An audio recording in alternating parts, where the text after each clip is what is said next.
રહેવું ખાવું પીવું નાવું તો ઠીક, પણ ઘરની અંદર એટલી બધી દુર્ગંધ ફેલાય છે કે ઘરમાં રહેવું અઘરું પડી. બ્રિજેશ બગડાઈ છાયા બજારમાં છેલ્લા 20 દિવસથી અતિ દુર્ગંધવાળું કાળું અને સીવરનું પાણી જેને કહેવાય એ આવે છે લાઈનમાં.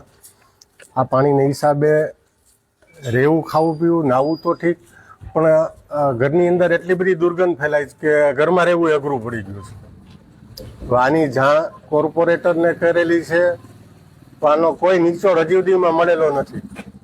તો વહેલાસર આનો કાંઈ નિચોડ મળે એવી કંઈક નગરપાલિકાની રજૂઆત છે, અને થાય એવું કંઈક કરાવી દો વહેલા કે આ પાણીનો પ્રોબ્લેમમાંથી બહાર નીકળી. મારું નામ અલ્પા શાહ છે.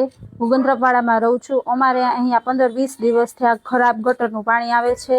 તેનાથી ચામડીના રોગ અને આપણને બીજા અન્ય રોગનો ફેલાવો થાય છે. આ ન થાય એ માટે નગરપાલિકાને વિનંતી કે સારું પાણી વહેલી તકે આપે એવી નમ્ર વિનંતી. અમે કોર્પોરેટરને જાણ કરેલી છે, એને પણ થોડું ઘણું કાર્ય કરેલ છે, પણ કાંઈ આગળ કાર્ય વધેલ નથી. તો આગળ કાર્ય વધે એની માટે કંઈક કરે અને અમને સારું પાણી મળે. હું નવનીત શાંતિલાલ શાહ, ગંધ્રપાડા વિસ્તારની અંદર અમે પારખ શેરીની અંદર રહીએ છીએ. પારખ શેરીની અંદર અતિશય ખરાબ અને દુર્ગંધ મારતું પાણી આવે છે. પાણીનું સેમ્પલ પણ સાથે છે. અમે છે એ આ બાબતે એના કોર્પોરેટર શ્રીને પણ જાણ કરી છે, પરાગભાઈ રાઠોડને.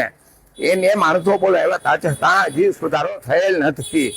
અને દરેક અધિકારીઓથી વોટર વર્ક્સના છે એને અમે કહી ચૂક્યા છીએ, હજી સુધી કોઈ પણ જાતનો સુધારો થયો નથી. છેલ્લા 20 દિવસથી પાણી છે એ ખરાબ આવે છે, અને ખરાબ પાણીની અંદર અહીંયા લોકો બીમાર પડે છે. ખાસ અમારી વિનંતી છે મહાનગરપાલિકાને કે તાત્કાલિક પાણી છે એ સારું આવે એ માટેનો પ્રયત્ન કરે.